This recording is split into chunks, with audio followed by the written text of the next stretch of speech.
Hello friends, welcome back to my channel. Today I am going to solve your questions of the poem The Ball Poem, which is the chapter of class 10 CBSE board English literature. Okay, और इस poem की explanation मैंने line by line अपने previous video में आप तक पहुंचा दी है। मेरा काम है समझाना और आपका काम है समझना। मैंने अपना काम कर दिया है, अब है आपकी बारी। आप मेरे डिस्क्रिप्शन बॉक्स में दिए गए लिंक पर जाकर आप इस पोएम को समझ सकते हैं। और आज मैं आपको रिमाइंड करा देती हूँ इसकी थोड़ी सी समरी बोलकर, जिससे कि आपको फिर से ये पोएम समझ में आ जाए और फिर उसके बाद हम डिस्कस करेंगे इसके क्वेश्चन और आंसर के ऊपर। ठीक है। द बॉल पोएम के पोइट का नाम है जॉन बैरीमैन। ओके। एंड इस पोएम में ये जो पोइट हैं बैरीमैन हैं, वो एक बच्चे के बारे में बात करते हैं जिसने अपनी बॉल खो दी है। Okay. The poet talking about a little child who has lost his ball. He was a playing with his ball and is skipped from his hand and went into the near by water body. वो उसके हाथों से छूट कर पास के बहते हुए पानी में चली जाती है और वो वहाँ पर खड़ा हुआ घंटों उस बॉल को अपने देखते रहता है कि उसने अपनी प्यारी सी बॉल, जिसके साथ में उसकी बहुत सारी मेमोरीज अटैच्ड है, और वो उसके साथ में बहती चली जा रही है। This site of the boy losing his favourite ball made him think about the boy and his reaction to this situation. Okay, the boy has the boy was helplessly looking into the water and he was sad. वो बहुत ही दुखी हो गया था। He got so immersed in his sorrow that he kept standing near the harbor for a long time. The poet says that he could console him that he may get new balls, or he could also give him some money to buy another ball. But लेकिन वो poet ऐसा नहीं करते हैं, क्योंकि ना तो वो बच्चे को सिंपैथी दे रहे हैं या उसकी दखल अंदाजी कर रहे हैं बीच में, और ना ही उसको पैसे दिए हैं पोइट ने कि वो बच्चा दूसरी बॉल ले सके। ठीक है। क्यों नहीं कहते? But he stops himself from doing so because, इसका आंसर ये है, he thinks that the money may bring a new ball but will not bring the memories and the feeling attached to the last ball. जो पैसे जो दिए जाएंगे उसको, तो उससे वो नई बॉल तो खरीद लेगा, लेकिन वो मेमोरीज जो पुरानी बॉल के साथ उसकी अटैच थी वो कहाँ से लाएगा? ठीक है, वो तो नहीं वापस आ जाएगी। तो इसी यही सब सोचकर पॉइंट उसको पैसे नहीं देते हैं। और फिर आगे पॉइंट कहते हैं कि the time has come for the boy to learn his responsibility. अब वो समय आ गया है उस लड़के के लिए कि वो अपनी जिम्मेदारियों को समझे। और जिम्मेदारियाँ क्या? The point says that now the boy will learn the toughest lesson of the life. सबसे कठिन लेसन पाठ अपनी ज़िंदगी का सीखेगा। The lesson of accepting the harsh realities of life, that one day we will lose our loved ones and our loved things.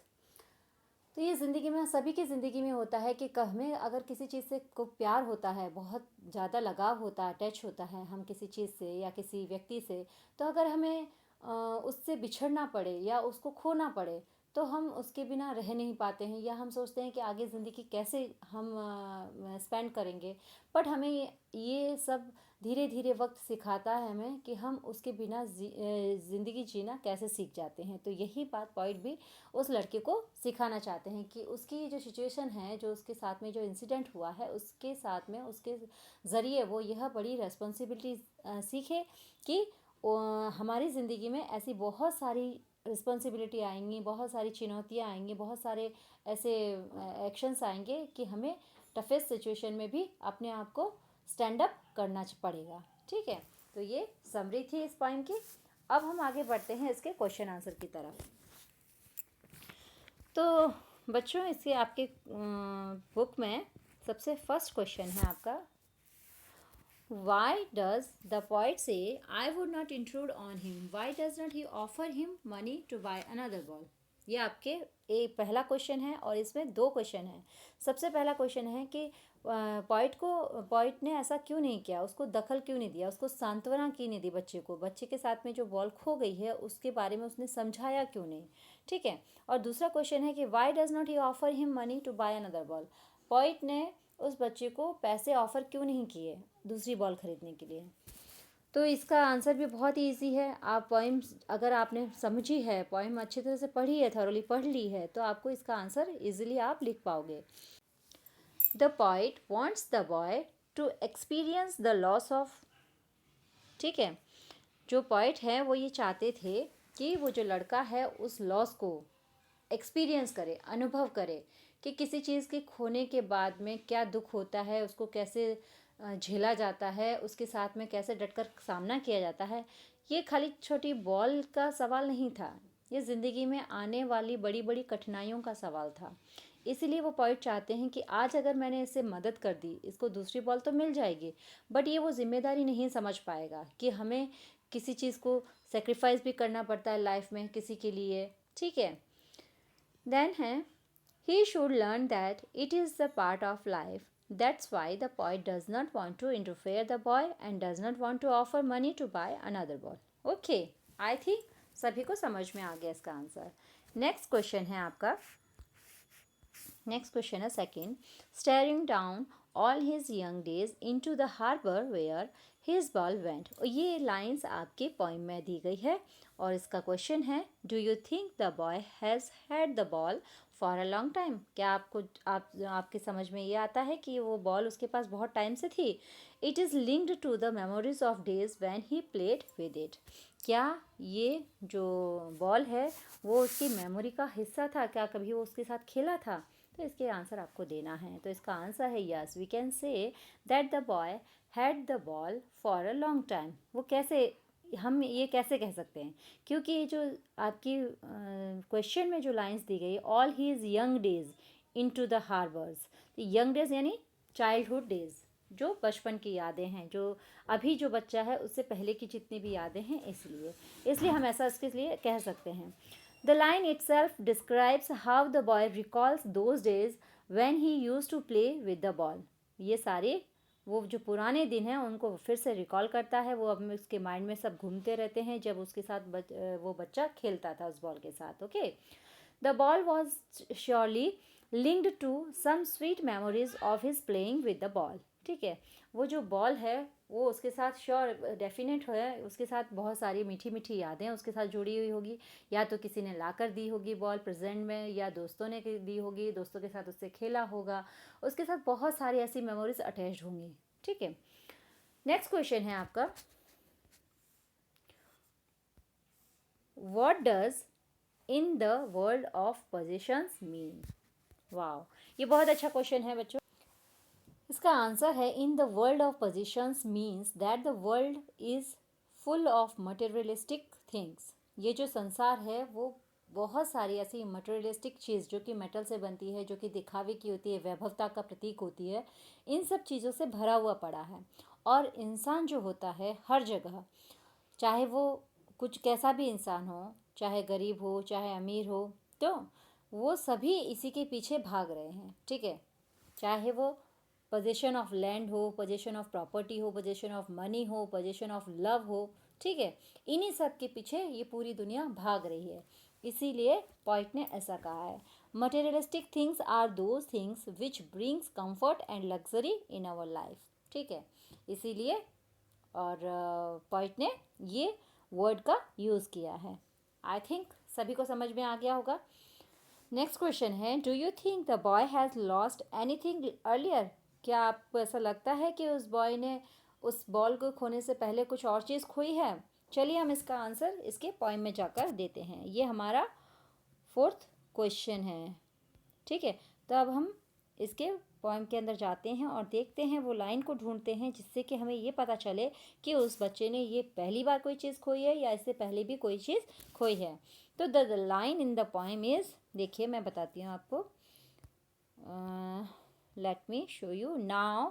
He senses first responsibility. देखिए आप सबसे पहले यहाँ पर ऑब्जर्व कीजिए, ही सेंसेस फर्स्ट रिस्पॉन्सिबिलिटी। तो इसी लाइन से पता चलता है कि जब उसने ये बॉल खोई है तो ये उसकी अब ये पहली बार अपना लेसन सीखा है, ज़िंदगी की सबसे पहली रिस्पॉन्सिबिलिटी सीखा है।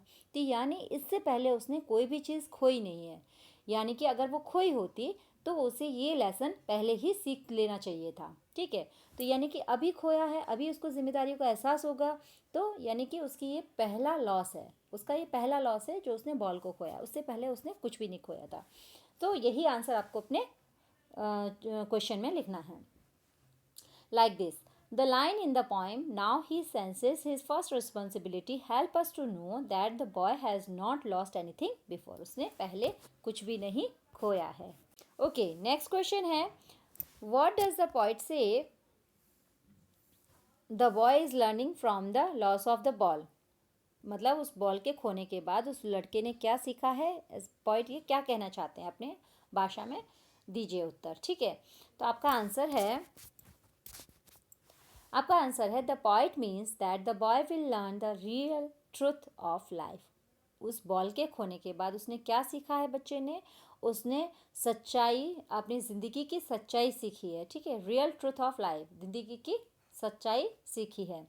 He will learn how to move on in life despite of incurring heavy losses. ठीक है, अपने लाइफ में हैवी लॉसेस जो होते हैं, चाहे वो लॉसेस किसी का भी हो, पैसे का हो, किसी अपने प्रियजनों का हो, तो उससे हमें कैसे अपनी ज़िंदगी में उभर कर आना है, कैसे हमें उस लॉस से बाहर निकलना है, ये चीज़ वह सीखेगा. Okay, everyone experiences this in his or her life when they lose either something or someone.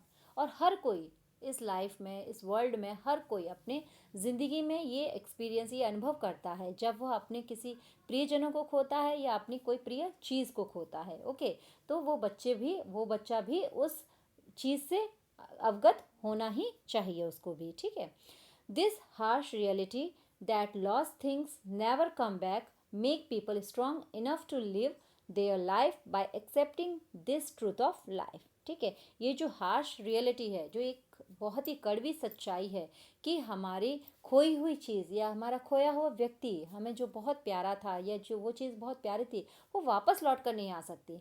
तो हम कब तक उसका शोक मनाते रहेंगे, है ना. हमें अपने लाइफ में आगे बढ़ना चाहिए. कहते हैं ना, लाइफ गोज़ ऑन, लाइफ तो चलती ही रहती है. तो हमें उन सब चीज़ को पीछे छोड़कर अपने आने वाली ज़िंदगी को, अपने आने वाले वक्त को किस तरह हमें संवारना चाहिए, किस तरह उसको यूटिलाइज़ करना चाहिए, किस तरह हमें अपना पाथ क्लियर करना चाहिए. ठीक है, क्योंकि ये चीज़ सभी की ज़िंदगी में आती है और वो पॉइंट भी यही चाहते हैं कि वो लड़का जो है जिसने वो बॉल खोई है, उसके साथ साथ में ये बहुत बड़ी जिम्मेदारी सीखे. आई थिंक सभी को समझ में आ गया. ओके, नेक्स्ट क्वेश्चन पे बढ़ते हैं हम. हमारा नेक्स्ट क्वेश्चन है, have you ever lost something you liked very much? Write a paragraph, describe how you felt then and saying whether and how you got over the loss. Okay, ये तो बहुत ही interesting question है और ये आप अपने आप से कर सकते हैं. आपका एक्सपीरियंस जो भी हो उसकी में पैराग्राफ लिख कर मुझे कमेंट उस बॉक्स में लिख सकते हैं कि मैंने ये लिखा है और मैं आपको बताऊंगी कि आपका सही है, आप कहाँ तक सही है और कहाँ तक गलत है. ओके, सो ये थे आपके क्वेश्चन आंसर और समरी द बॉल पॉइंट की. आई होप सभी को समझ में आई होगी. कोई क्वेरी है तो पूछ सकते हैं और प्लीज़ मेरे वीडियो को लाइक, शेयर और सब्सक्राइब करना ना भूलें प्लीज़. और फॉरवर्ड कीजिए, अपने दोस्तों में फॉरवर्ड कीजिए, शेयर कीजिए, जिससे कि सभी को ये नॉलेज मिल सके. And thank you for watching it.